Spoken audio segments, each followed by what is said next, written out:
Buenos días de nuevo. Continuamos con el programa de la conferencia Diálogos de Arquitectura. Ahora le damos paso a la conferencia de Arkham Projects, Dreams in Process. Pero antes, le cedemos la palabra a la arquitecta Victoria Ruiz, directora de la escuela.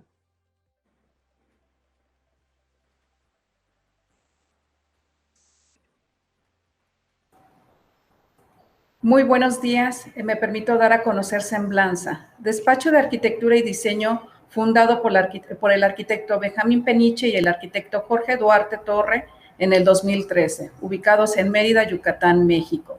Se define como una plataforma para la creación de sueños a través de arquitectura, ya sea crear la casa perfecta para una familia, la mejor oficina para un empresario o la cocina de un chef. La filosofía de este grupo de profesionales es convertirse en el medio para otorgar a los clientes lo que desean. Con más de 300,000 metros diseñados, con más de 40 premios nacionales e internacionales, entre los cuales destacan Medalla de Plata, categoría Vivienda Unifamiliar, Casa OM, Bienal Regional de Arquitectura 2016. Mención honorífica, categoría Remodelación de Vivienda Correduría, 10ª Bienal Regional de Arquitectura 2016. Premio Interceramic 2018. Pabellón Mido, proyecto finalista en la categoría Espacios Interiores Efímeros del Premio de Interiorismo Mexicano Prisma 2019. Mención honorífica, categoría Vivienda Multifamiliar Sonata, tercera Bienal de Jóvenes Arquitectos 2019 de la FERCAM. Damos la bienvenida a los arquitectos Jorge Duarte y Benjamín Peniche. Cedo la palabra. Bienvenidos. Hola. Hola, ¿cómo están todos? Muchas gracias nuevamente de recibirnos acá, aunque sea de esta vez de una manera virtual. Seguro que la próxima va a ser otra vez en persona. Voy a compartirles mi pantalla para que comencemos. Me dicen si se ve. Bravo.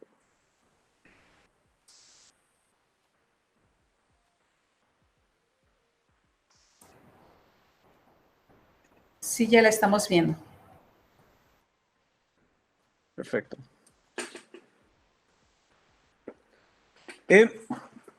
Nosotros venimos a platicar con ustedes de este Digital Dreaming, esta etapa por la que estamos viviendo, esta crisis por la que estamos pasando.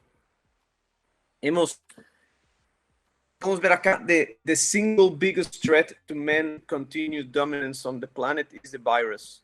Joshua Lederberg comentó esto hace décadas. O sea, no es algo nuevo, no es algo que nos agarre por sorpresa, que una pandemia podía venir a destronarnos todo lo que estábamos haciendo y todo lo que se consideraba nuestra normalidad. Yo soy Min Peniche, soy el director creativo de Arkham Projects y les vengo a platicar sobre esta nueva normalidad. ¿Estamos seguros de que queremos regresar a la normalidad? Estamos desesperados de eso. Estamos acostumbrados a que las cosas sucedan de una manera. Cuando inició esto, muchos se sentaron en el sofá a esperar que pasara, pensando que iba a ser cosa de semanas y que en un mes íbamos a estar de nuevo en lo normal. Sin embargo, eso es lo que sucede cuando estamos en nuestra zona de confort y no nos preparamos para reinventarnos y no nos preparamos para adaptarnos a los cambios que suceden día con día. Podemos ver aquí un ejemplo de lo que ha pasado a través de los años con los celulares, por ejemplo. Podemos ver que en 1985 surge el primer celular de una manera tosco, grande, conectado a la pared o conectado con una batería súper ridícula. Pesaba 800 gramos, casi 1 kilo. Y luego, conforme vamos avanzando, empiezan a pasar avances tecnológicos. Empieza a hacerse más compacto, empieza a hacerse más, la pantalla un poquito más chica, luego un poquito más grande, la batería dura más, empieza a tener más tecnología. Hasta que de repente llegamos al 2005, bueno, según esta gráfica, Y sucede algo súper interesante. Hay una crisis en la industria. Llega, bueno, tenemos aquí el Nokia, ¿no? Que era lo típico de la industria, esos teléfonos indestructibles. Pero llega un momento que viene una crisis y se cambia el paradigma, el momento de reinventarse y que le cambia el futuro a todo lo que conocemos con la tecnología celular. Antes de esto, las compañías que daban el servicio eran los que controlaban todo, te decían qué aplicaciones tenías que tener, qué era lo que ibas a manejar y cómo iba a suceder, hasta que llega Steve Jobs y de un día para otro dice, no, ahora el que va a decidir qué es lo que va a pasar en el celular soy yo, o sea, es la compañía que crea el teléfono. Y solamente una compañía le hace caso, que es AT&T, que le dice, me voy a adaptar a lo que tú dices. Y presenta el iPhone. Y el iPhone cambia el paradigma de qué es hablar por teléfono. Elimina el teclado, actualiza los contactos, actualiza los contactos de cómo utilizarlos. Si ustedes ven hoy en día la presentación de cómo fue el primer iPhone, se van a sorprender de cómo había un antes y un después y lo compara de una manera muy gráfica. Y yo me puedo imaginar a todos los que estaban sentados ahí, que eran de otras compañías, viendo cómo se les caía el mundo en la manera de hacer las cosas. ¿Por qué? Porque estaban muy cómodos en cómo hacían las cosas y nunca se preocuparon en qué es lo que venía después. Entonces, este ejemplo que pongo, y ahorita les voy a poner unos más, vienen a que nos vayamos dando cuenta de qué es lo que estamos viviendo y cómo podemos reestructurarnos y cómo podemos ver, porque la arquitectura no es estática, la arquitectura se adapta. Vamos a ver ejemplos de cómo la arquitectura se ha adaptado a los tiempos, cómo ha cambiado dependiendo de las crisis y cómo va a seguir pasando esto. Entonces, los invito a no acomodarse en pensar en una nueva normalidad, en no volver a la normalidad. Siempre hay que pensar en cómo va a ser la normalidad del futuro y cómo va a ser el día de mañana. Otro ejemplo claro de esto es la música. Antes, si pensamos en nuestras experiencias de cómo hemos vivido e interactuado con la música a través del tiempo, podemos ver que antes tenías que ir a un lugar y había música en vivo y era una sinfónica o era una persona que tenía mucho dinero y contrataba una banda o una orquesta para su casa. Luego surge la tecnología y surge la música en vinil. Luego de ahí surge el gramófono.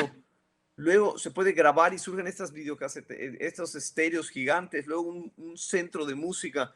Luego llega un avance en la tecnología enorme y llega el CD player. Entonces por fin puedes salir a la calle y llevar tu música contigo.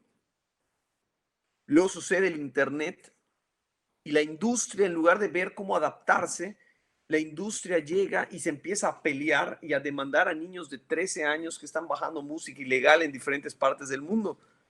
Mientras tanto, nuevamente Apple agarra y crea el iPod y cambia la manera y reinventa la manera en la que todos escuchamos música. La manera en cómo se compra la música. En lugar de estar comprando discos, puedes comprar canciones, te puedes suscribir a esto en lugar de tener que estar comprando una por una, y revoluciona la manera en que todos hoy en día escuchamos la música.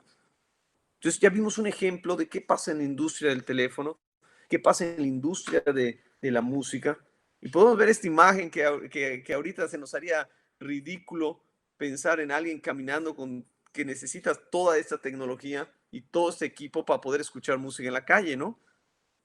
Cuando ahorita esto es lo único que necesitamos. Entonces, la industria va cambiando, nos vamos reinventando constantemente. Y el último ejemplo, bueno, uno de los últimos ejemplos claros es Blockbuster. O sea, ¿quién no se acuerda de Blockbusters, de cómo funcionaba esto? Sin embargo, no se quisieron adaptar, estaban muy cómodos en su zona de confort, y cuando se les ofreció y se les acercó Netflix y les dijo, tenemos esta idea, vamos a hacer esto, les vendemos Netflix, se burlaron de ellos, les dijeron que iba a fracasar. ¿Y qué es lo que sucede?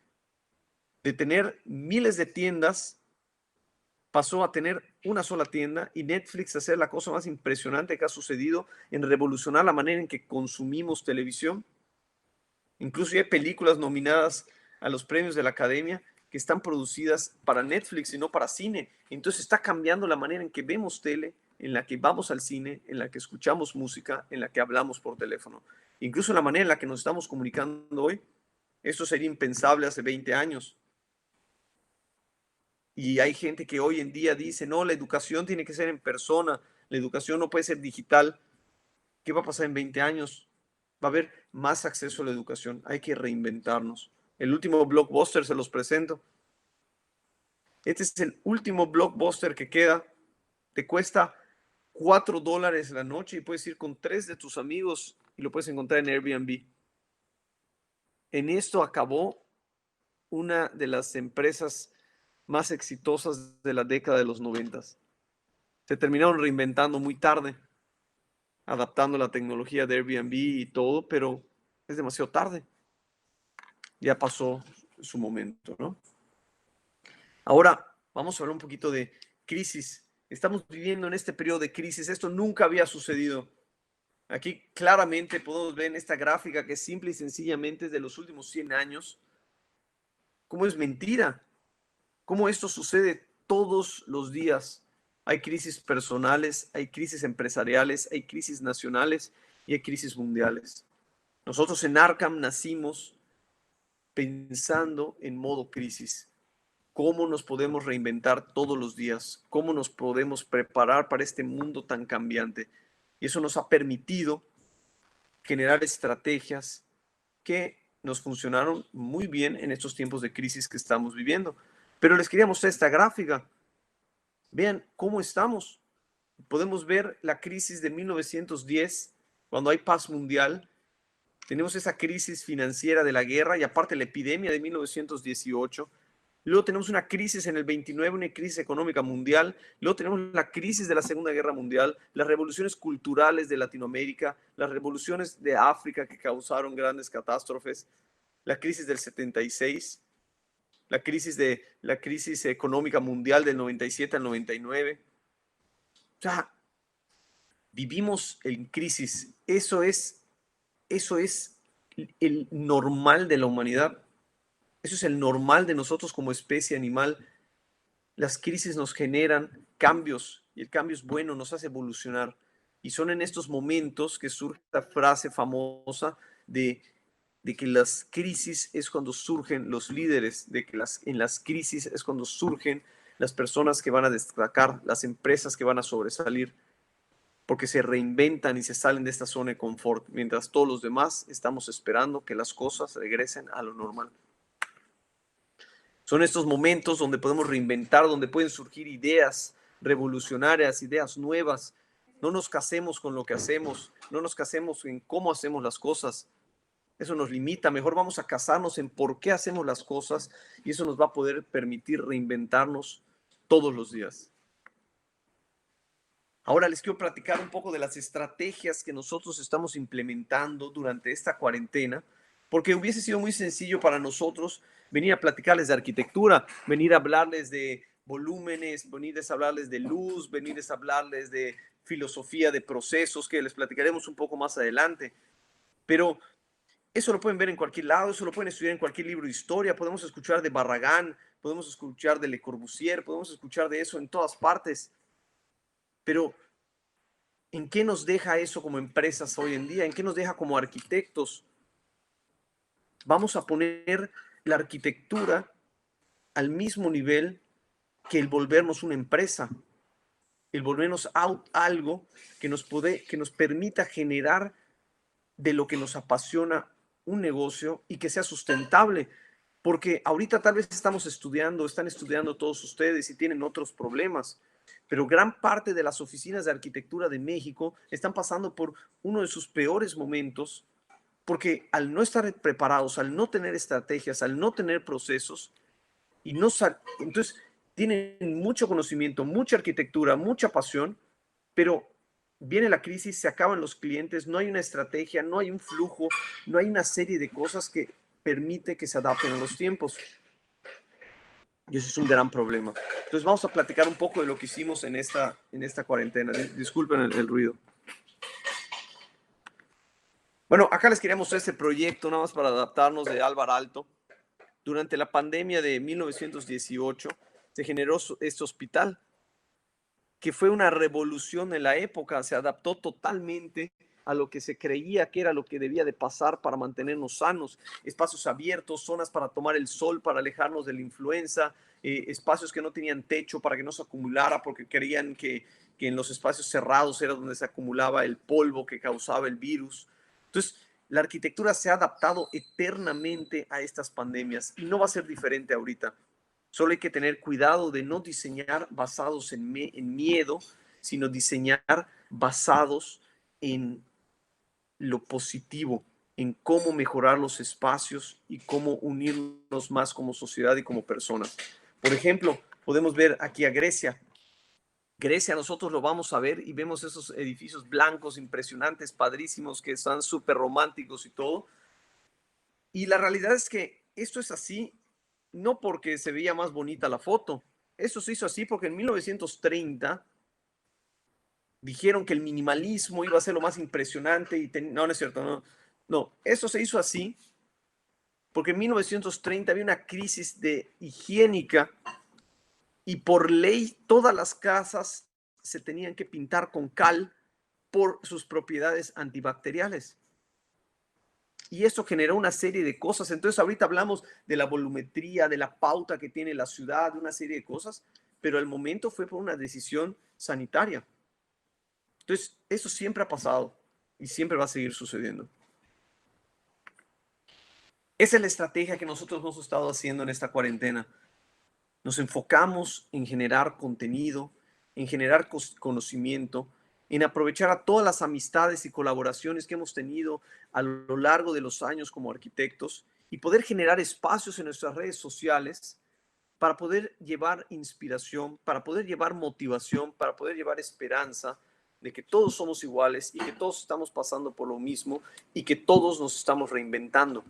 Lejos de estar hablando solo de arquitectura, de qué padre es un proyecto, de qué buen arquitectos son estos que sí son grandes arquitectos, nos enfocamos en hablar de la realidad, de qué es lo que estamos viviendo, de cómo estamos colaborando, de cómo somos mexicanos, de cómo improvisamos, de cómo tratamos a nuestros clientes, de cómo escalamos nuestras empresas. Entonces, nos ha permitido llegar a muchísima gente y si bien nuestro interés al inicio era generar esta motivación, como efecto secundario nos ha generado en esta época proyectos nuevos, oportunidades de colaboración que han sido sumamente interesantes y bienvenidos. Entonces, una cosa lleva a la otra. El hacer las cosas por propósito y por pasión nos han llevado a poder colaborar y poder tener pláticas con arquitectos de toda Latinoamérica y de Europa, culminando hace unas semanas que platicamos con Juhani Pallasmaa, que es un gran arquitecto y pensador, que nos compartió su manera y su visión del futuro, diciéndonos que el futuro está en el pasado y que todo lo que estamos viviendo se está repitiendo. Todo eso lo hicimos a través de nuestras plataformas y ha sido una experiencia súper interesante que vamos a continuar haciendo. Entonces, todo esto, toda esta metodología, todas esas estrategias que tenemos no funcionarían si no tenemos algo detrás de esto.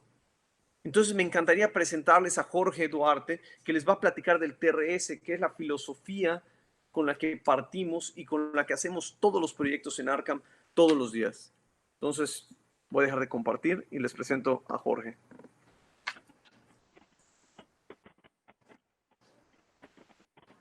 Gracias, Min. Nombre. ¿Cómo están todos? Gracias a todos por considerarnos nuevamente. Nosotros no somos arquitectos, somos creadores de sueños. ¿Cómo están todos? Me llamo Jorge, soy el director ejecutivo de Arcam Projects, una plataforma para la co-creación de sueños a través de la arquitectura. Platicando un poco con Min, de qué podíamos platicar hoy, el tema de la reinvención, o qué es lo que hace Arcam que valga la pena compartir hoy. Después de algo de análisis, después de platicar con Victoria, con Luis Fernando, con Jorge, nos dimos cuenta que la pregunta estaba mal formulada. No es qué es lo que hacemos, ni cómo lo hacemos. lo que nos da el potencial a nosotros y a todos los aquí presentes, un segundito, perdón, de hacer cosas extraordinarias es por qué hacemos las cosas. No sé si ya están viendo mi pantalla. Sí, ya. Perfecto. Antes de entrar al TRS, lo que platicaba a mí, les cuento un poquito de mí, de dónde vengo, de dónde sale toda esta pasión por el TRS y por la arquitectura. Yo desde mis 16 años, incluso poco antes, me dedicaba a la música y yo juraba que iba a ser músico. Juraba que iba a ser músico, me encantaba, me fascinaba, era mi gasolina, mi energía. Y llego, o sea, cumplo 18 años y llega la decisión, ¿qué voy a estudiar?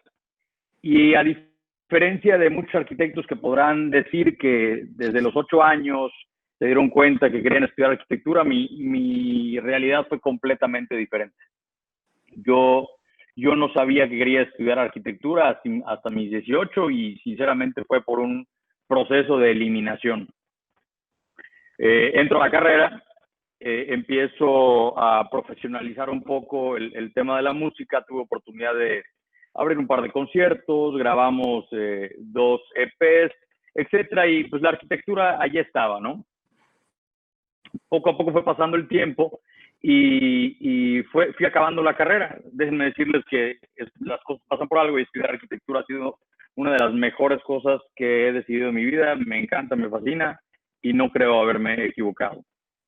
Acaba la carrera y naturalmente voy dejando la música. Empieza una parte de mi vida medio rara porque pues yo desde 7 años antes yo juraba que a eso me iba a dedicar. Sin embargo, empiezo a trabajar. En ese momento el trabajo en sí no me daba mucho, ni a nivel emocional, ni a nivel económico. Y empiezo a llenar ese vacío siempre con música, pero ya desde el otro lado del escenario, ¿no? Dejo de ser intérprete y empiezo a llenar ese vacío con festivales, yendo a conciertos, escuchando música, etcétera, ¿no? Y fue pasando el tiempo, conozco a Min, nos asociamos en 2013 y más o menos en 2015 ese mismo sentimiento que yo tenía por la música, esa misma emoción, esa misma adrenalina la empiezo a sentir también en la arquitectura. Y después de un análisis muy introspectivo, como dice nuestro otro invitado, me di cuenta que la música no me llenaba por el simple hecho de hacer música, sino era un tema de compartir, era un tema de emocionar a la gente, era un tema de inspirar a las personas, de hacerlos sentir como niños, de hacerlos olvidarse de sus problemas, ayudarles a vivir estas emociones. Y me di cuenta que estas mismas emociones se viven al momento de presentar un proyecto, al momento de entregarlo, y ni qué decir al momento de vivirlo. Caigo en esta realización y voy con Min y le digo, Min, ya me di cuenta por qué estudié arquitectura. Yo estudié arquitectura porque creo que vine a este mundo a emocionar a las personas, a de alguna manera inspirarlos y de alguna manera entregarles este sentimiento. Y eso es lo que a mí me llena y eso quiero hacer el resto de mi vida. Y Benjamín me contesta, claro, Jorge, es que la arquitectura es como el Lego. Y yo, a ver, Min, ¿cómo como Lego? Sí, Lego no te vende el instructivo que sí, efectivamente, está perfectamente armado.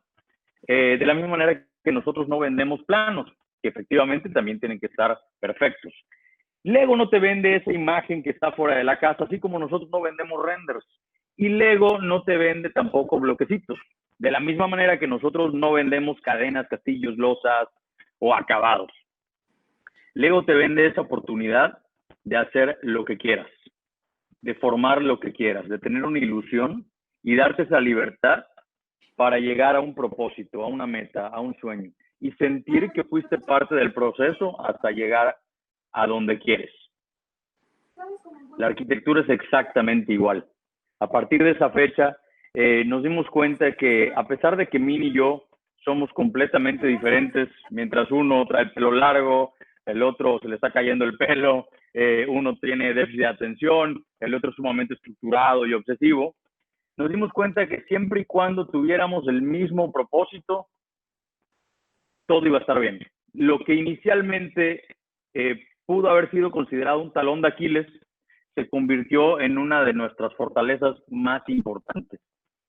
Más o menos 2016, Arkham se deja de ver como dos entes. Arkham se deja de ver como Mini Duarte o como un equipo.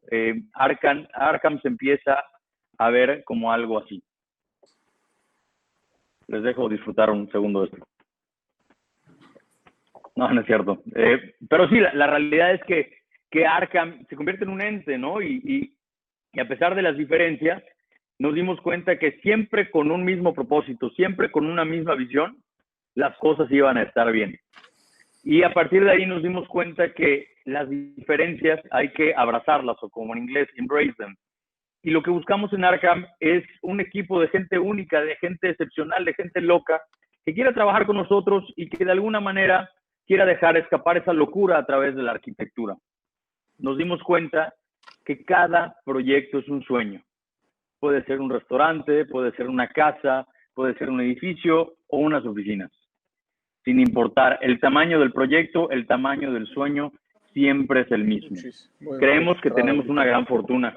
Tenemos la dicha de trabajar con personas en un momento de plenitud. Sí, sí en un momento... Benjamín, no estás en silencio. Benjamín, te oyes. Tenemos una gran fortuna. Tenemos la dicha de trabajar con personas en un momento de plenitud. De trabajar con personas en un momento en el cual quieren cumplir una meta. Quieren cumplir un sueño. A diferencia de otras profesiones a las cuales la gente va a calmar un dolor físico, mental, sentimental, fiscal. A nosotros las personas vienen cuando se encuentran en un presente bueno y nosotros somos herramienta para ayudarles a pasar un futuro mejor. Por eso no nos podemos catalogar solo como diseñadores, somos creadores, materializamos los sueños de las personas. Y aunque coloquialmente estemos vendiendo un servicio, nosotros no creemos que vendemos eso. Ni nosotros, ni ustedes, ni nadie. Nosotros comercializamos espacios que tienen un potencial gigantesco de convertirse en algo único, en algo increíble, en algo extraordinario. Puede ser una casa para una joven pareja que tendrá la oportunidad de ser papás por primera vez. Puede ser una oficina para un empresario que después de 25 años de estarse rompiendo el lomo, por fin va a poder tener la oficina de sus sueños. O puede ser un restaurante para un chef que nos quiere contar la historia de todos los viajes de toda su vida en un restaurante que diseñará alguno de nosotros. Entender que lo que estamos vendiendo, lo que estamos comercializando, es mucho más que un par de cifras en una tabla. Es mucho más que proyectos funcionales y estéticos. Saber que lo que tenemos en nuestras manos son los sueños de las personas y volver eso, el motor de todo lo que hacemos, es lo que nos dará la oportunidad de hacer cosas extraordinarias. Por eso cada proyecto que pasa por Arkham es medido con el TRS. En Arkham creemos también en la importancia de tener un propósito. Tener un propósito es saber por qué te despiertas todas las mañanas y haces lo que haces. El propósito de Arkham es sencillo, no solo se limita a cumplir los sueños de quienes confían en nosotros, va más allá. Nuestro propósito es inspirar a todos los creadores para volver los sueños, los anhelos, las metas de las personas el motor de todo lo que hacemos. Y a través del diseño lograr un mundo más pleno y más feliz. Creemos también firmemente en la competencia. Competir es la cooperación o colaboración de dos entes, dos empresas, dos diseñadores que públicamente son considerados competencia. Esto para llegar a un fin mejor. Somos tan apasionados de la competencia que tenemos una segunda marca. The Architecture es una marca conformada por 3 despachos y 4 socios. Benjamín, Gilberto, Rodrigo y su servidor. The Architecture está enfocado en proyectos de gran escala en Medio Oriente. Ahora hablando un poquito de la arquitectura como negocio. En la universidad nos acostumbran a revisar los proyectos con otros arquitectos. Hacemos arquitectura para otros arquitectos. Nos la califican, nos la critican. Y durante la carrera, lo más importante es la función, la forma, el espacio, el volumen y el concepto. Sin embargo, cuando salimos a la cancha, nos damos cuenta que no somos el único jugador. Existen varios jugadores con quien tenemos que muy por el contrario de lo que creemos competir, tenemos que hacer equipo. Y es la única manera que podemos meter goles. Aquí menciono algunos, nada más para poner algunos sobre la mesa. Está el inversionista, está el constructor, o el gobierno, o nosotros los arquitectos. Mientras uno piensa que ahorrarse un par de pesos es lo más importante, el otro piensa que tener una lógica constructiva o estructural es lo más importante. O una persona que cree que por separarte medio metro más o medio metro menos de la colindancia o la altura es lo más importante. ¿Y qué empieza a pasar? Nadie nos enseña a cómo lidiar con estos personajes. Y asumimos que es una competencia y empieza este vaivén de pleitos, empezamos a satanizar al cliente que por esto, luego al constructor por eso, y no nos damos cuenta que lo único que estamos haciendo es perjudicando el proyecto. Y a su vez, las metas, los sueños y los anhelos, sé que lo repito mucho, pero eso es lo que creemos. Creemos que al crear estas riñas, el único afectado va a ser al final del día quien confía en nosotros. Y creemos que eso es horrible. Creemos que existe un gran problema de enfoque. Estamos obsesionados con siempre tener la razón. Obsesionados. Y ese mismo ego nos crea una miopía que no nos hace ver la pantalla completa, no nos hace ver que lo que estamos haciendo es eso, los sueños, las metas, los anhelos de las personas. Y sin embargo, hacemos las mismas cosas una y otra vez esperando resultados diferentes. Satanizamos al cliente, le mentamos la madre al constructor, decimos que el gobierno no sé qué, jugamos un papel de víctima y creemos que haciendo lo mismo una y otra vez las cosas van a cambiar. Cuando en realidad no es así. Einstein define la locura como hacer lo mismo una y otra vez esperando resultados diferentes. Yo les pregunto, ¿quién está loco? Darte cuenta que el cliente y sus sentimientos y la confianza que depositó en ti, en nosotros, es lo más importante de todos los proyectos, y que todo lo demás gira alrededor es clave para hacer proyectos extraordinarios. Por eso, además del TRS, utilizamos una serie de metodologías en Arkham, como por ejemplo el Dream Lab, que es una sesión de diseño inicial en el cual invitamos a gente externa para opinar sobre el proyecto, en la cual el cliente deja de ser cliente y se convierte en nuestro asociado. Se siente en el mismo lado de la mesa y juntos podemos resolver esa problemática, esa meta, ese anhelo o ese sueño. Al final del día, estos cuatro actores ni deberíamos de competir. Al final del día tenemos que tener claro cuál es el propósito de todo lo que hacemos. Solo así entenderemos que cumplir sueños es negocio. Creo que todos los que estamos aquí estarán de acuerdo conmigo que siempre vamos a querer clientes satisfechos versus clientes insatisfechos. Nos dimos cuenta con el paso del tiempo que la satisfacción era lo mínimo que nosotros podíamos pedir para con quienes confían sus sueños en nosotros. Y creamos la tasa de retorno de sueños. Un indicador muy alejado de los indicadores financieros que seguramente conocerán en un futuro, o que algunos de ustedes conocen, como el TIR, el ROI, aprovechamiento de la tierra, metros cuadrados vendibles, etcétera, etcétera. Este indicador no tiene nada que ver con finanzas. Es un indicador 100% dirigido al comportamiento de las personas posterior a la venta. Y a través de sus comportamientos nosotros podemos saber cómo respondimos a esa confianza depositada en nosotros. La tasa de retorno de sueños puede medir desde un proyecto, un despacho o una correlación de proyectos. La tasa de retorno de sueños invita a dejar de pensar en proyectos como proyectos únicos y a pensar en una correlación de proyectos que a través de comportamientos nos irán de alguna manera desencadenando lo que sucederá en el futuro. Esta es la tabla del TRS. Le explico de una manera muy rápida. Satisfacer al cliente es un 0. Y de ahí nos podemos ir hasta 5 o hasta menos 5. Y podemos, a través de comportamientos, medir qué es lo que queremos. ¿Queremos un cliente que alaba o un cliente que se queja? ¿Queremos un cliente que recompra o un cliente que devuelve? ¿O queremos un cliente que se convierte en nuestro socio o un cliente que nos termina demandando? En resumen, ¿queremos haters o queremos fans? Y lo más interesante de esta tabla es que no solo mide arquitectura o desarrollo inmobiliario o diseño, puede medir absolutamente lo que sea. Pongo un ejemplo. Starbucks. Howard Schultz, cuando crea Starbucks, no tenía el propósito de hacer el café más delicioso del mundo y mucho menos el más barato. Howard Schultz tenía el propósito de regalarle a la gente su tercer lugar. Howard dice que pasamos el 95% en nuestras casas o en nuestras oficinas / escuela. Y el otro 5% es lo que pasamos en el resto de los lugares. Howard quería regalarnos ese tercer lugar. Ese lugar en donde tú llegaras, sintieras que te apapacharan, supieras exactamente dónde conectar a tu laptop, te atendieran por tu nombre, sintieras un olorcito y estando en Querétaro, Mérida o Toronto, supieras qué se siente estar en un Starbucks. Yo les pregunto, ¿dónde creen que está Starbucks en esta tabla? ¿Dónde creen que está Tesla? ¿Dónde estará Apple? Ahora les pregunto, ¿dónde creen que estamos todos nosotros?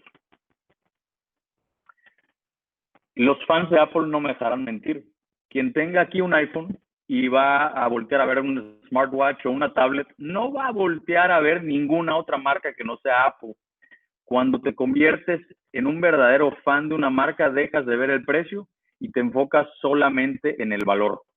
¿No estaría increíble que eso pasara con nuestros proyectos? ¿No estaría increíble que eso pasara con nuestros diseños, con nuestros desarrollos? Y como dice Steve Jobs, no trates de conectar los puntos en el pasado, solitos se conectarán en el futuro. Poco a poco, si nos enfocamos a cumplir los sueños de los clientes, nos daremos cuenta que ellos cumplirán los nuestros. Ocúpate de los sueños de tus clientes y ellos se ocuparán de los tuyos. Lo repito. Ocúpate de los sueños de tus clientes y ellos se ocuparán de los tuyos.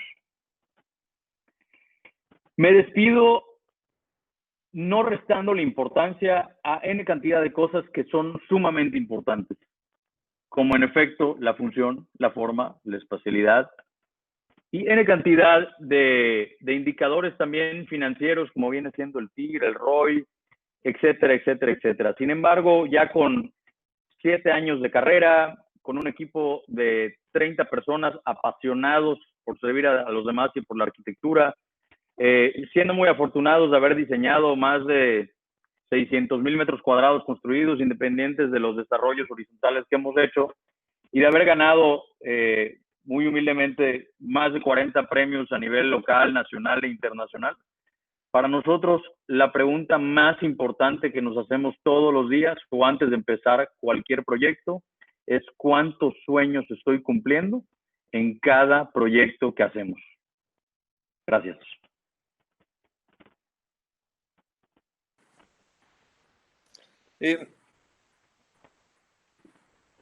No sé si aparezco por acá, pero después de escuchar a Jorge, todo lo que nos ha estado platicando en el sentido del TRS y cómo hacemos las cosas, les quiero presentar una serie de proyectos en los que hemos estado trabajando últimamente. Y bueno, y si me ven así como llorando, no es que esté llorando, es que me acaban de meter un cotonete enorme a mi nariz para ver si tengo COVID, entonces probablemente me ponga a estornudar un rato. No se los recomiendo de verdad. Pero bueno, vamos a empezar. Voy a compartir la pantalla. La verdad, la mitad es la prueba de COVID y la otra mitad es la emoción que me causa las palabras de Jorge. Oigan, creo que estamos un poquito pasados de tiempo. ¿Hay problemas si nos pasamos un poco? No, no hay ningún problema. No hay ningún problema en tiempos, vamos bastante bien. Ok, buenísimo. Perfecto. Ok. Voy a compartir.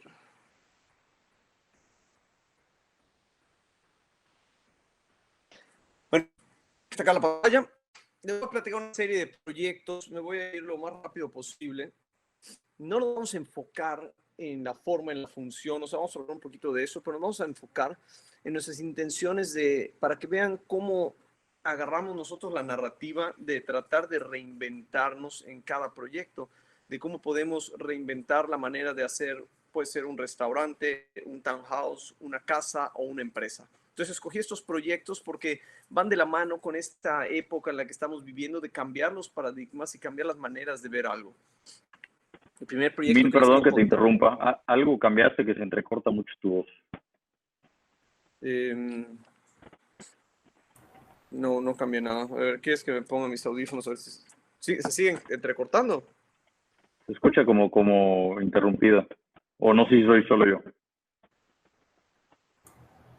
Se escucha un poco. A ver, vamos a ver.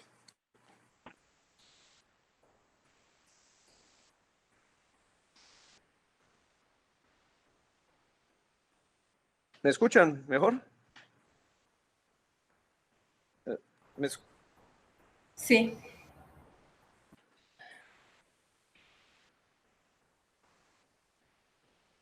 No sé si se escucha mejor, Jorge.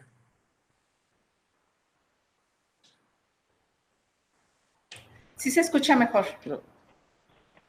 Perdón, se me hace que es tu conexión, pero no pasa nada. Perdón por interrumpir. Perdón, ahorita no sé si ya me escucho mejor, pero bueno. Es que me desconecté un segundito. Voy a asumir que sí. Sí, muy bien. Regresemos a la presentación. Uy, creo que era esta. Sí, muy bien. Bueno, Cienfuegos es un restaurante que partimos bajo la metodología del design thinking. En lugar de diseñarlo solamente nosotros, lo diseñamos de acuerdo y en conjunto con las personas con las que estaban colaborando. Los clientes, los meseros, el mixólogo, el del vino, el chef, todos participamos en esta co-creación para ir alcanzando lo que estábamos buscando. Tú llegas y está considerado como si fuera una cueva, rompiendo con la idea de que un restaurante tiene que estar totalmente abierto para que veas quién es lo que está adentro. Aquí es una aventura, es un destino, todo está negro, generamos estos muros que son sumamente poderosos, cerrados, repetidos. O sea, la repetición es importante. Este muro de la derecha está lleno de tejas, entonces genera esta sensación súper interesante que ha sido fotografiada cientos de veces desde que se abrió este restaurante. No necesitamos el gran letrero. La gente sabe que está ahí. CF es lo único que se necesita. Entras y en lugar de pasar directo al salón, entras por este espacio, por este recorrido, por esta cueva que te va apretando y te va metiendo entre esos materiales con textura y volteas hacia arriba y empiezas a ver que algo empieza a suceder. Entonces, el espacio se vuelve una oportunidad para una narrativa. No es nada más un espacio para comer, es un espacio para experimentar, para sentir, para descubrir. Siempre les decimos a nuestros clientes que los restaurantes no son lugares para comer, sino para satisfacer necesidades. Necesidades de deporte, románticas, sociales, económicas, etc. Pero puedes comer en cualquier lado. Lo que menos haces en un restaurante es comer. Pasas este muro, entonces ya se convierte en un storytelling. El lugar te empieza a contar una historia. Llegas a este espacio y empiezas a descubrir que el techo son unas raíces, que son unos álamos que están dentro de la cueva y están buscando agua y se vuelven los protagonistas de todo el espacio. Lo podemos ver moviéndose por todas partes y rematan en este lugar que es la barra, una barra hecha de piedra que cuenta la historia de este mixólogo que está generando todos estos brebajes. La barra se le prende fuego y genera una experiencia y un momento inolvidable a las personas que están disfrutando de este lugar. Aquí nada es decoración. Todo lo que estamos viendo acá en esta cava está vivo, en el sentido de que esas botellas que están en la pared es lo que se consume en el restaurante. Tú la sacas, es el vino de la casa, y cuando te acabas esa botella la firmas y regresa a la pared. Entonces tu experiencia, tu momento se vuelve parte de la historia de Cienfuegos. Entonces no es una decoración, es una parte integral de la experiencia que estamos viviendo. Este es el baño. El baño es una oportunidad sumamente buena para contar algo. Esto me recordó, y esto es lo que queríamos expresar aquí, es la parte más profunda de la cueva, donde todo es oscuro, entonces estas paredes absorben toda la luz, y este altar de piedra donde las llaves nunca están cerradas bien a propósito, entonces van goteando y te recuerdan al sonido de las gotas de agua en las cuevas cuando van formando las estalactitas y las estalagmitas en esta oscuridad. Y ya después de esto pasas a la zona de baños, que pues es un baño total y completamente funcional, pero la experiencia es aquí.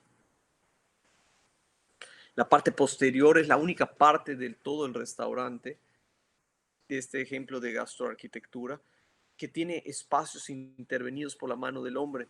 A lo que me refiero es que tenemos ya piedra labrada, tenemos la teja trabajada, tenemos la pintura hecha literal a mano, la geometría ya es más cuadrada a diferencia del resto de la geometría que es más orgánica y representa como que la intervención del hombre, esta cueva donde el dueño, donde el huésped te invita a pasar y hacerte sentir como en tu casa dentro de esta cueva, ¿no? Bueno, es un proyecto que estamos muy contentos ahorita que se active la sociedad otra vez, los invito a conocerlo. Les quiero platicar el segundo proyecto, les quiero platicar de Mayalía. Mayalía ha sido una experiencia sumamente interesante, todo alrededor de los sentidos en Tulum. Tulum te permite generar esto, donde en lugar de hacer un centro comercial, un hotel y unos departamentos, mejor hacemos un destino, un lugar al que vayas no porque hay determinada tienda, sino porque hay determinada experiencia. Y tú vas recorriendo estos espacios y te recibe este gran nido que te abraza y cobija a toda esta comunidad. Entonces es una no arquitectura. Aquí vemos que la arquitectura comercial no es predominante, no se ven los letreros, no se ve qué tienda es, te invita a recorrerlo como si estuvieras en medio de la selva, te genera esos espacios que te dan ganas de llegar a ellos, te invita a explorar. Todo gira alrededor de un gran pulmón verde, entonces el hotel, los departamentos y el comercio, todo vive hacia una selva restaurada y que no se tocó más allá de lo necesario para generar estos momentos. Entonces, no es un proyecto que resulta que tiene jardín, no es un jardín que resulta que le metimos departamentos. Entonces, aquí es ser congruente con lo que estamos diseñando. Normalmente Tulum te vende en la mercadotecnia pasión, selva, integración, armonía, y llegas, te estacionas en tu coche y estás en un lugar normal que solamente tiene Bajareque y Chucum. Nosotros nos quisimos alejar de eso. Acá en el momento que tú te estacionas, olvídate de tu coche y no lo vas a volver a ver hasta que termines tus vacaciones o termines de estar ahí, porque el coche está en la parte de atrás y no tienes contacto con él ni en la entrada. Fíjense cómo la arquitectura no es protagonista. Fíjense cómo la naturaleza es la protagonista y nosotros insistimos que el día más feo de este proyecto va a ser el día que se inaugure, porque va a estar todo nuevo. Pero después de conforme vayan pasando los años, cada vez que lo visites va a ser diferente y te vas a sentir como ese explorador que descubrió Uxmal, que descubrió Chichén Itzá y lo descubrió ya integrado a la selva.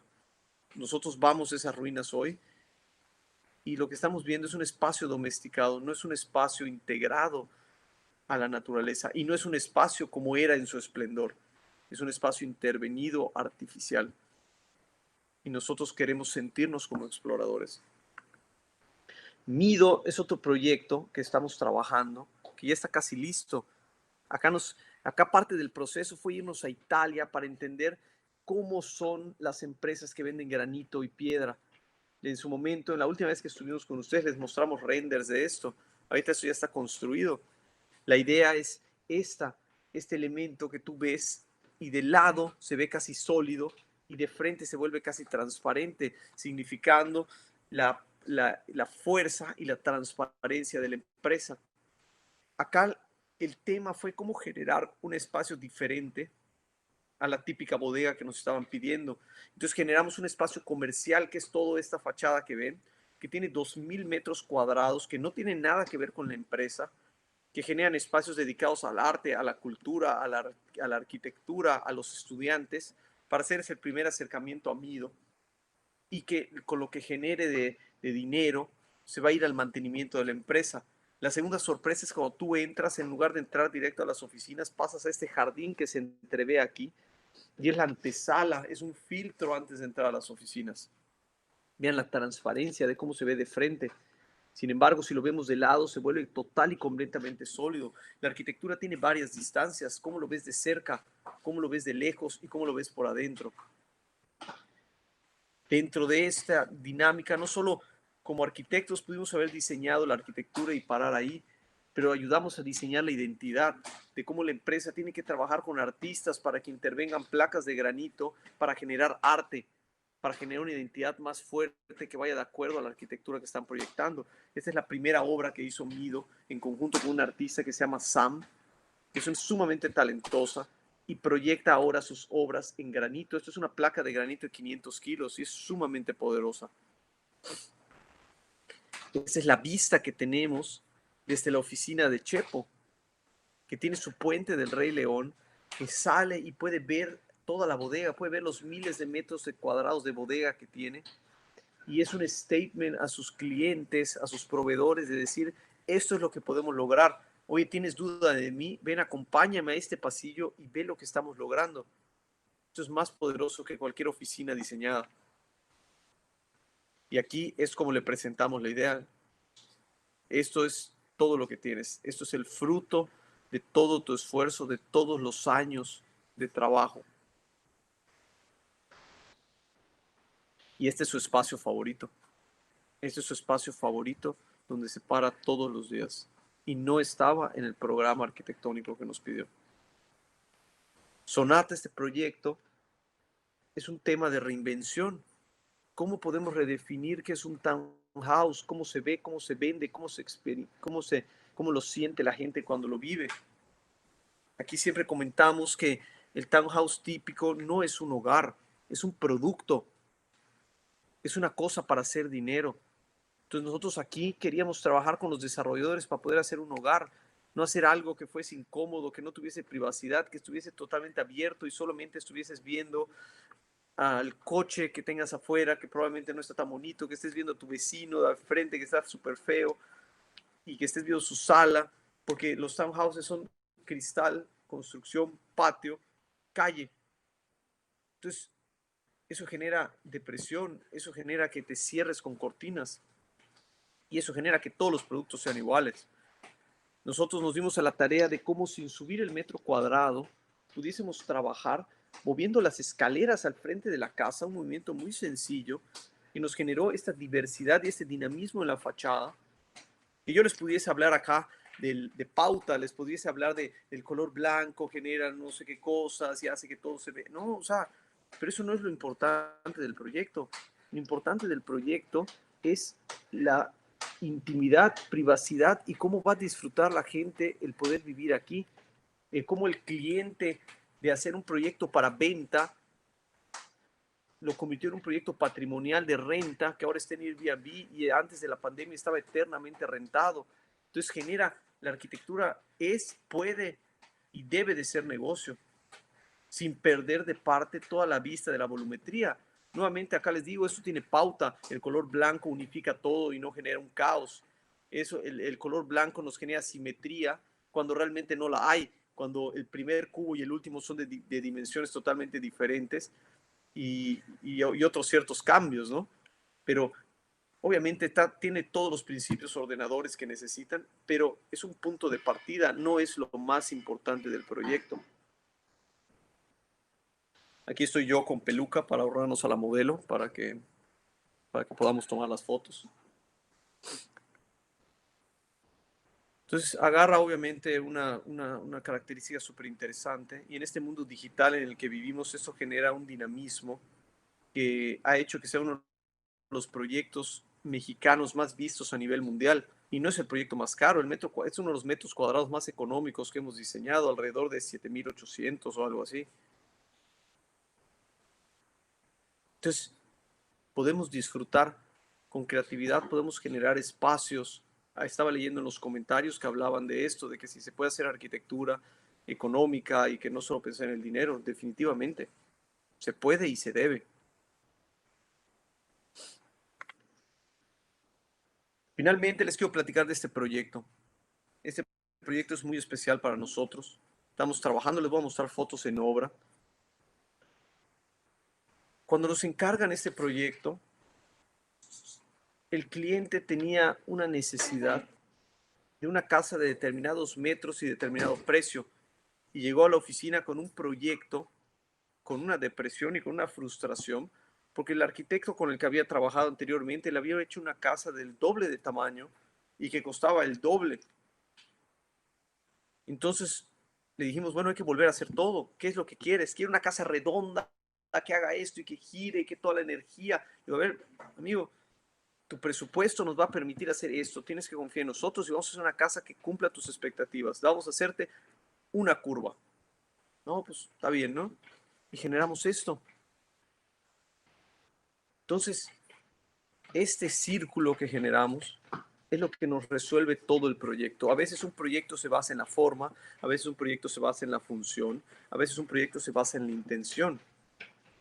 Aquí, alineados con el cliente, este proyecto es sumamente funcional, es sumamente organizado para cumplir las expectativas económicas, pero al mismo tiempo es un proyecto sumamente formal, porque la forma de este círculo, la plástica del proyecto, domina y dota de energía y de jerarquía al proyecto.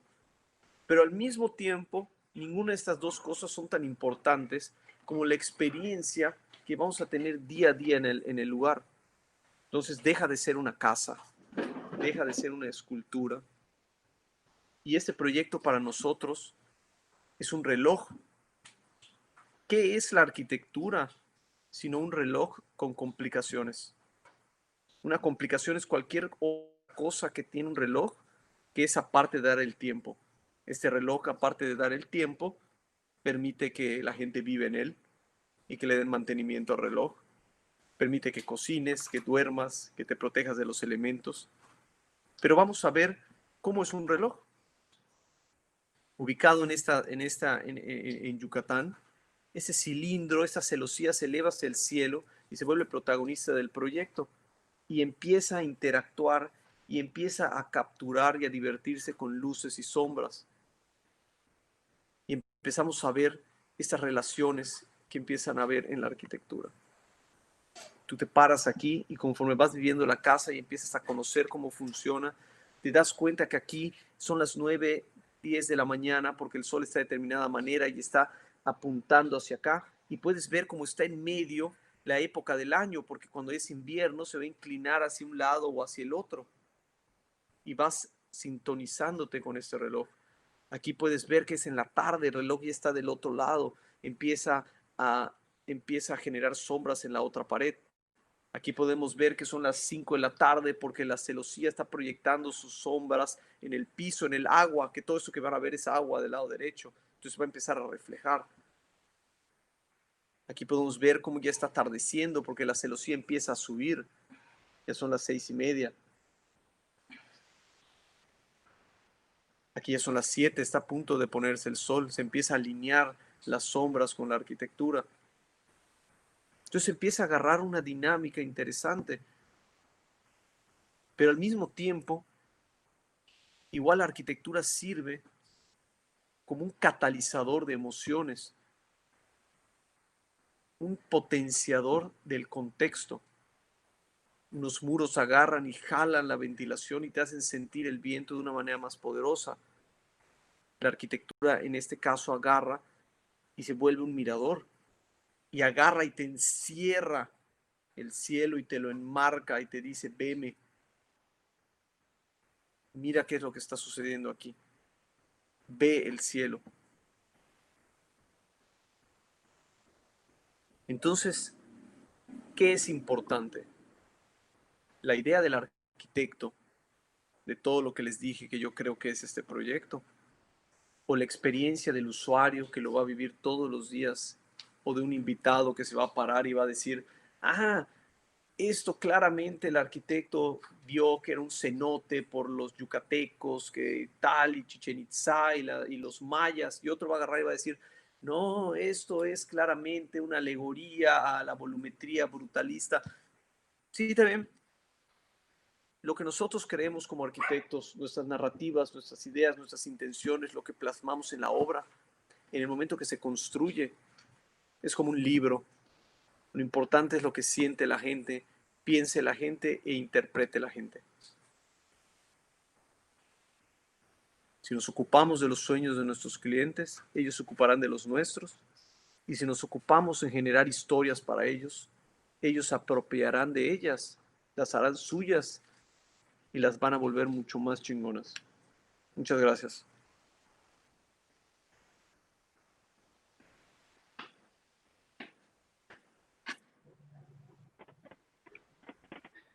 Benjamín y Jorge, muchísimas gracias por su participación. Yo creo que por lo menos han logrado un par de cosas. El acabar de convencernos a todos los arquitectos profesionistas y a los alumnos de que la arquitectura sí nos permite soñar. Y no solo a nosotros, sino también a nuestros clientes. Y entonces ahora entendemos por qué uno de sus lemas es Dreams in Process. Eso es por lo menos una de las cosas que nos han enseñado con su conferencia. Pero la otra también es que la arquitectura en tiempos de crisis, que nos decía Benjamín, bueno, hemos vivido en crisis permanentemente, pero en tiempos de crisis a lo mejor nos tenemos que olvidar, y ustedes nos demuestran cómo, que el arquitecto simplemente está esperando a su cliente y hace un buen trabajo, sino que tiene que tomar la iniciativa. Y ustedes combinan de manera excelente el emprendimiento. Ustedes van, entienden perfectamente la crisis permanente y toman la iniciativa y generan los trabajos. Y con eso nos dibujan todo un panorama de la arquitectura que es súper completo. Entonces nos olvidamos nada más de que el arquitecto es nada más un artista. No. El arquitecto tiene que tomar una postura mucho más proactiva, tiene que tomar la iniciativa y tiene que generar los propios proyectos. Porque a través de esos proyectos se cumplen los sueños de nuestros clientes. Y a través de eso también nosotros nos realizamos como artistas y como arquitectos. Nos han abierto los ojos, nos han hecho ver la importancia de la tecnología, lo importante que es tener los ojos abiertos, de ser lectores del tiempo y de la historia y actuar en consecuencia y tomar la iniciativa. Como vemos que todavía tenemos un poquito de tiempo antes del diálogo, del debate, les pediría si no tienen inconveniente de tomar algunas preguntas breves, directas, No, claro. para que no todas las preguntas las vamos a poder pasar en público, pero otros temas los vamos a dejar para el diálogo. Pero si todavía ustedes nos permitieran recibir y contestar algunas preguntas directas, se los agradeceríamos. Sí, claro, con mucho gusto. Ok. Si pudieran reafirmar la idea de la tasa de retornos de sueños, o sea, que nos explicaran un poquitín más ese concepto fabuloso de TRS, tasa de retorno de sueños. ¿Nos podrían platicar un poquito más para que los alumnos lo pudieran acabar de entender? La tasa de retorno de sueños, la realidad es que nace a partir de darnos cuenta que en general el desarrollo inmobiliario está muy enfocado en cantidad de indicadores financieros, como es la tasa de retorno de inversión, siendo el principal de ellos, ¿no? Pero existen otros como el TIR, existen otros como porcentajes de aprovechamiento de la tierra, porcentajes de área vendible, etcétera, ¿no? Y nos dimos cuenta que se le daba un peso excesivo al tema del dinero. Y ese mismo problema de enfoque que yo hablaba en cuanto al ego, como le pasa o nos pasa a muchos diseñadores, ese mismo problema de enfoque lo tiene también el negocio inmobiliario. Ponen al dinero como un fin, cuando el dinero es nada más un medio. Y nos olvidamos que los proyectos son resultados multisensoriales de una necesidad que tiene la ciudad, que tiene una familia, lo que fuere, y empezamos a ver solo metros cuadrados de venta, cuánto dinero voy a meter, cuánto dinero voy a sacar, etcétera, ¿no?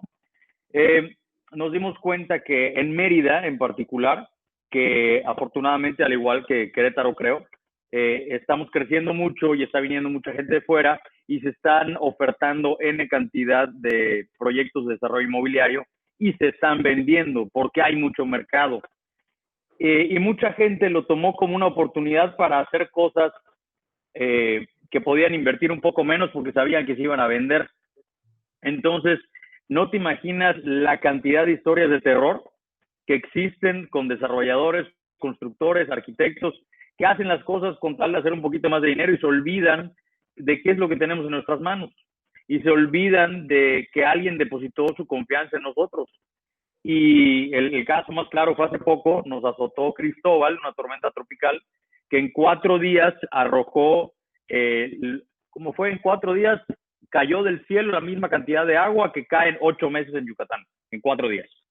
Entonces, no te imaginas la cantidad de casas, edificios que se les vino abajo el acabado, que se les filtró agua, etcétera.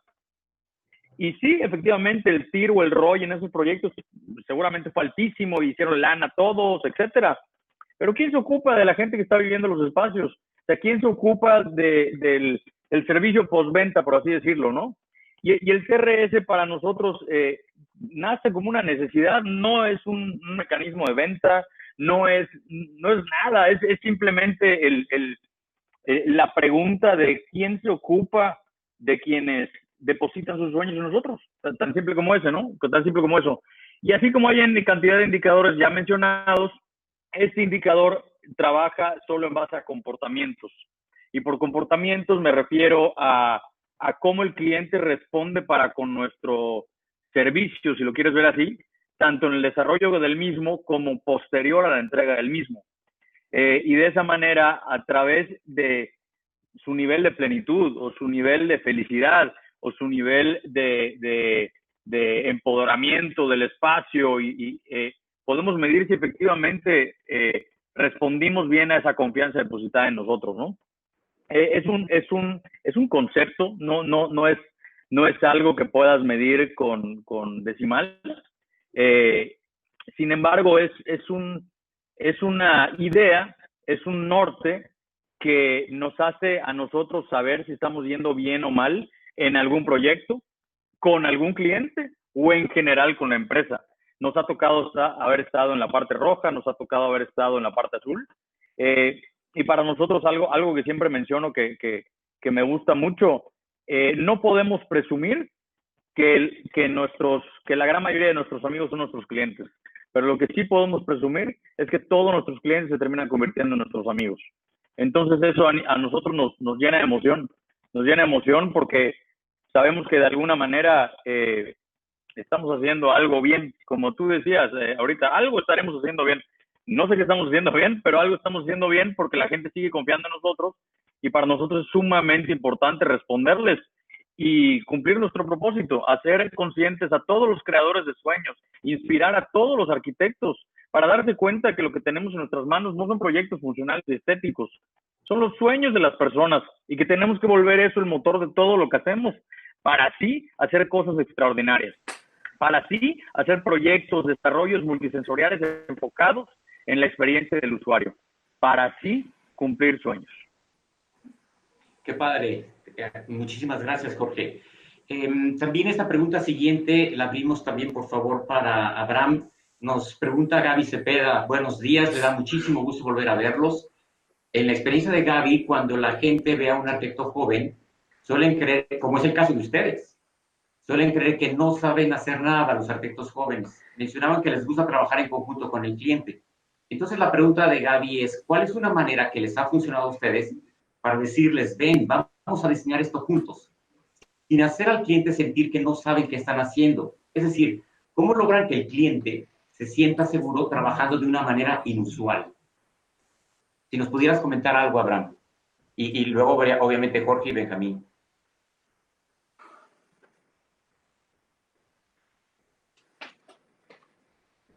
Pero sí está Abraham aquí. Está conectado, pero se me hace que no está en la compu. Si quieren comenzar ustedes entonces, Benjamín y Jorge. Sí, claro. ¿Podrías resumir la pregunta? Porque como estaba Claro, ¿cómo le hacen ustedes, arquitectos muy jóvenes, cómo le hacen para convencer a sus clientes de trabajar de manera creativa y desde cierto punto de vista de manera inusual? ¿Cómo logran ustedes cómo logran ustedes convencer a un mercado tan amplio, a una clientela tan amplia, de que ustedes siendo tan jóvenes merecen la confianza y tienen la metodología, tienen la filosofía y la calidad de servicio? Típicamente la respuesta sería aquí que pues te vistas la parte, ¿no? O sea, muchos arquitectos de repente como que se disfrazan de esto, ¿no? Lo que nosotros diríamos, o sea, lo que nosotros hacemos es, siempre hemos sido nosotros mismos, en el sentido de que al cliente nunca le hemos mentido de ninguna manera. Jorge siempre le dice, no podemos competir contra experiencia, contra una oficina de 40 años, pero lo que sí podemos hacer es mostrarte nuestra pasión, o sea, decirte qué es lo que estamos haciendo y si te gusta nuestro trabajo ahorita, decirte que nuestro trabajo dentro de 6 meses va a ser mucho mejor y que esto es una maratón, no es una carrera de velocidad. Y el proceso en el que hemos trabajado, que va mucho de la mano con esta co-creación, con este design thinking, donde involucramos al cliente, ha sido determinante al momento de generar proyectos, porque hay definitivamente que generar esta confianza, o sea, el cómo le das un proyecto donde hay una inversión de 150 millones de pesos a un tipo que tiene el pelo largo y parece un hippie y no sabe si va a agarrar y si va a ir a fumar tu dinero, quién sabe cómo, ¿no? Entonces realmente, o sea, ha sido un tema de que no solamente es la arquitectura. O sea, nosotros como arquitectos creemos que la arquitectura es la respuesta a todo. Pero la realidad es que si tú llegas, o sea, si te voy a poner este ejemplo y nos ha sucedido en muchas ocasiones. Tú me vienes y me pides un hotel. Yo vengo y te digo, sí, ¿qué quieres? Un hotel, sí, ¿de cuántos cuartos quieres? No, pues creo que tantos. Ok. ¿Y de qué se va a tratar el hotel? ¿Y qué estás pensando? Ok, también ahí te hago tu presupuesto, metros cuadrados, va a quedar muy padre porque mira este hotel que hicimos, está súper bonito, y mira acá la volumetría, mira la luz, mira cómo entró y ganamos este premio, y aquí me inspiré en tal arquitecto y la lúdica y todo, ¿no? El cliente va a decir, ok, dame tu presupuesto. Pero en cambio, cuando llegan con nosotros y el cliente le dice, oye, estoy pensando en un hotel, entonces Jorge se voltea y le dice, ¿de qué tamaño es tu terreno? De tantos metros cuadrados. Perfecto. Entonces, por el tamaño de tu terreno, el aprovechamiento que tenemos que tener es de tantos metros cuadrados, lo que significa que vamos a meter tantas llaves. Las llaves en promedio cuestan tanto, entonces tu inversión va a ser de tanto, pero si hacemos esto y le metemos este negocio aledaño, vamos a hacer que tu inversión se recupere en tales tiempos. Y vamos a tener que invertir más en la fachada, porque tiene que quedar muy bien por todo este tema de la arquitectura y todo, pero vamos a hacer que gastes menos en mercadotecnia porque la gente le va a tomar fotos y va a querer quedarse aquí. Entonces podemos hacer eso y aparte tenemos una alianza de tal y de tal manera y lo vamos a hacer en conjunto y mira acá el del branding y lo va a iluminar tal persona y va a hacer negocio. Entonces, ¿a quién le van a dar el proyecto? Y aparte te estoy cobrando el doble que el otro arquitecto. Entonces, ¿a quién le van a dar el proyecto? Al que te vine a hablar solo de arquitectura o al que se puso a hablar tu lenguaje y tu idioma y entiende el negocio aparentemente hasta mejor que tú. Entonces, un error que cometemos los arquitectos es que hablamos arquitectura con los clientes cuando tenemos que hablar su idioma. Pero bueno, eso es como nosotros lo hacemos. Ya se conectó Abraham. Hola a todos. Abraham, déjame... Bien, ¿ustedes? Perdón, una disculpa. Oye, déjame refrasear la pregunta para ti, Abraham, porque del público nos llegaba la pregunta de cómo le hacen ustedes para tratar a clientes, a veces con inversiones millonarias, y ustedes lucen muy jóvenes. Entonces, ya tenemos la respuesta de Arkham, pero te quisiera yo preguntar a ti, Abraham, en el mismo sentido, ¿cómo le haces para convencer a los clientes de que ahora la casa habitación es un microcosmos? ¿Cómo los convences cómo vendes la idea de la introspección? Pues yo esta respuesta más o menos siempre respondo a esta pregunta, siempre respondo lo mismo. Nadie quiere lo que no conoce. Entonces, las personas, yo les digo, ¿cómo van a llegar a pedirte algo que nunca han visto? ¿Cómo van a llegar a pedirte habitar de una manera en la que nunca lo han hecho? Entonces, principalmente yo a lo largo de mis años de experiencia, pues le he dedicado yo creo que más tiempo y más estrés al proceso de convencer al cliente, al proceso de educar al cliente de que lo que yo le propongo le va a beneficiar, ¿no? De lo que yo le propongo es una arquitectura que, aunque quizá nunca ha vivido en una casa completamente blanca, con un árbol, una cosa así, pero al final le va a encantar, ¿no? Entonces, ahorita ya no tengo tanto ese problema, ¿sabes? Porque a lo largo de estos últimos años se ha ido dando bien el trabajo, se ha ido compartiendo y ya los clientes que llegan con nosotros, pues son clientes que ya saben lo que van a obtener, ¿saben? O sea, ya ellos llegan a pedir los espacios que nosotros hacemos, con los materiales, con las intenciones detrás. Por ejemplo, ahorita estamos haciendo una casa por allá en las afueras de Puebla y el cliente... mis clientes ya se vuelven fans de nuestro canal de YouTube, por ejemplo, ¿sabes? Entonces, ven todo lo que hacemos, ven todos los videos y como estamos transparentando el proceso tanto constructivo como de diseño, pues de repente el cliente me escribe por Instagram: Abraham, vi tu video de ayer y creo que la sección está mal porque te volaste 2 metros. Y al otro día me escribe y: Abraham, ¿sabes qué? Creo que hay que hacerla toda de cemento blanco, hay que buscar una manera de repellar los muros y no enjarrarlos. Lo que te quiero decir que es que conmigo el proceso es raro, ¿sabes? El proceso es el mismo cliente, ya empieza a querer lo que yo le vendo, ¿sabes? Yo ya no tengo que convencerlo a él. Él más bien empieza a tener que convencerme a mí, porque en el proceso de trabajo de nuestra oficina, yo no diseño más de un proyecto a la vez. Al menos así, a partir de la pandemia, nos ha permitido crecer. Entonces, de repente, ahorita ya tenemos una lista de espera. Entonces, si tú llegas conmigo y quieres un proyecto, yo te voy a decir: claro que sí, pero primero tengo que terminar esta casa en Campeche y esta casa en Arabia Saudita y esta casa en Los Mochis, Sinaloa, y después ya le entro contigo y le entro con todo, ¿no? Pero entonces tú vas a confiar completamente de alguna manera en mí. Obviamente, yo siempre les digo a mis clientes: yo te voy a dar las revisiones que sean necesarias hasta que el proyecto quede perfecto. Y perfecto es que tanto tú como yo quedemos satisfechos. Yo no te voy a dar 3 o 2, o no te voy a limitar, ¿verdad? Yo voy a trabajar en ti hasta que pueda. Pero mi proceso de trabajo se ha ido definiendo así, porque mi modelo de negocio se ha ido expandiendo a la educación, a generación de contenidos, a la construcción un poquito, proyectos, asesorías ahora. Entonces, eso me permite a mí hacer esto, ¿verdad? O sea, si llega un cliente conmigo y me dice: Abraham, quiero un hotel de 300 millones y a ver, hazme una propuesta que me convenza, le voy a decir: no, conmigo no es así. O sea, conmigo primero platiquemos, sentémonos, ¿qué quieres? Yo te hago una propuesta económica, ¿te parece? Sí, no te parece, adelante, vete con otro, ¿no? O sea, yo no te voy a hacer números ahorita desde el principio, no, porque mi trabajo, ese no es mi trabajo, ese es trabajo de alguien más. Mi trabajo es resolver tu necesidad de la manera más potente y de manera más eficiente que yo pueda hacerlo, ¿no? Entonces, pues son maneras distintas. Al final de cuentas, cada quien tiene que hacer su camino y ese es el mío. Genial, gracias, Abraham. Si no tienen inconveniente, vamos a hacer un pequeño break de 10 minutos para que nuestra audiencia descanse un momentito, también ustedes, y nos veríamos a las 12:30.